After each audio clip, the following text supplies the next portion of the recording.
and on we'll go.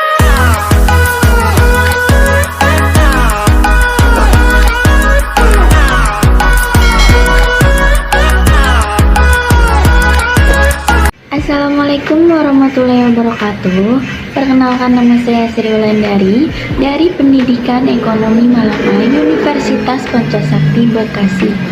Di sini saya akan menjawab soal-soal pertanyaan yang diberikan oleh dosen pengampu Ibu Eka Putri, SPD MPDE. Kita simak berikut ini. Untuk soal yang pertama yaitu, jelaskanlah arti filsafat dan makna pendidikan. Arti filsafat. Filsafat ini ialah suatu ilmu yang membahas dan mempersoalkan tentang segala sesuatu dan yang mungkin ada dalam jagat raya ini secara universal, sistematis, dan sedalam-dalamnya untuk menemukan kebenaran hakiki dan hikmah yang tertinggi demi mencapai kebijaksanaannya. Kata falsafah atau filsafat ini diambil dari bahasa Yunani yaitu filosofia. Terdiri dari dua kata, philos yaitu persahabatan, cinta, dan sebagainya, sedangkan sophia itu adalah kebijaksanaan atau hikmah. Dari definisi ini dapat diartikan bahwa filsafat secara bahasa adalah orang yang mencintai hikmah atau kebijaksanaan dan berusaha mendapatkannya. Oke, untuk pertanyaan yang kedua, ceritakanlah sejarah perkembangan filsafat. Sejarah perkembangan filsafat. Sejarah perkembangan filsafat yaitu pada zaman Yunani kuno pada abad ke-6 Masehi yang ditandai oleh runtuhnya mite-mite dan dongeng-dongeng yang selama ini menjadi pembenaran di setiap gejala alam. Filsafat Yunani yang telah berhasil mematahkan berbagai mitos tentang kejadian dan asal-usul muasal alam semesta. Cara berpikir ini berlangsung sampai abad ke-6 Masehi, sedangkan sejak abad ke-6 Masehi, orang mulai mencari jawaban rasional tentang asal-usul dan kejadian alam semesta.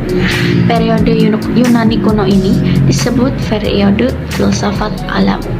Berdasarkan mitos belaka, mereka mencari asas yang pertama dari alam semesta, sifatnya mutlak, yang berada di belakang segala sesuatu yang serasa berubah. Filosof yang mengembangkan filsafat pada zaman Yunani begitu ramai dipersoalkan sepanjang sejarah yaitu Socrates. Setelah itu, Plato meneruskan keaktifan Socrates dengan mengarang dialog-dialog seperti gurunya. Plato berpendapat bahwa berfilsafat artinya mencari kebijaksanaan atau kebenaran, dan oleh karena itu dapat dimengerti bahwa mencari kebenaran itu dilakukan secara bersama-sama dalam suatu dialog.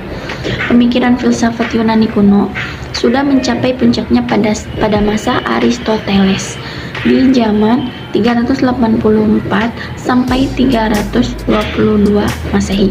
Ia mengatakan bahwa tugas utama ilmu pengetahuan ialah mencari penyebab objek yang diselidiki.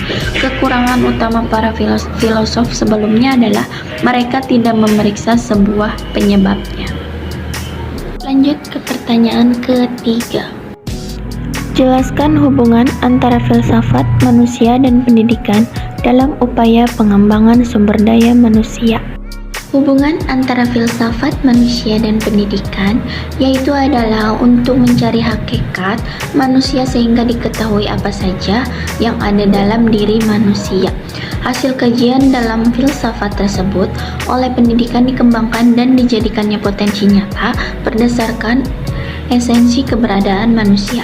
Berbicara tentang pendidikan berarti membicarakan tentang hidup dan kehidupan manusia. Sebaliknya, berbicara tentang kehidupan manusia berarti harus mempersoalkan masalah pendidikan. Jadi, antara manusia dan pendidikan terjalin hubungan kausalitas karena manusia, pendidikan mutlak ada, dan karena pendidikan, manusia semakin menjadi diri sendiri sebagai manusia yang manusiawi. Untuk pertanyaan terakhir yaitu, Jelaskanlah bagaimana hakikat diri dan keberadaan kita sebagai makhluk alamiah dan sosial di lingkungan kehidupan kita. Oke, menurut Murtado Mutatari, manusia adalah makhluk serba dimensi. Untuk dimensi yang pertama, yaitu secara fisik manusia hampir sama dengan hewan.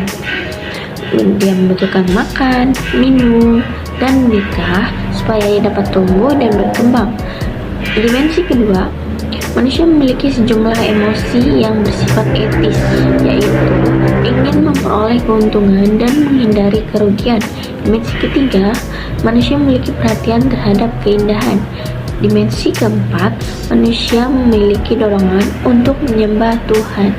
Dimensi kelima, manusia memiliki kemampuan dan kekuatan yang berlipat ganda, karena ia dikarunia akal, pikiran, dan kehendak bebas, sehingga ia mampu menahan hawa nafsu dan menciptakan keseimbangan dalam hidupnya. Dimensi yang keenam, manusia mampu mengenal dirinya. Untuk peranan manusia sebagai makhluk sosial sejatinya sudah menjadi kodratnya secara lahiriah. Setiap kegiatan yang dilakukan guna keberlangsungan hidupnya, disadari atau tidak disadari, memiliki konteks dalam kehidupan sosial. Kamu sudah tidak asing lagi dengan kalimat yang menyatakan bahwa manusia adalah makhluk sosial, bukan interaksi yang terjadi antara seorang dengan yang lain, merupakan bentuk atau ciri makhluk itu sendiri. Antara manusia yang satu dengan yang lainnya akan saling membutuhkan.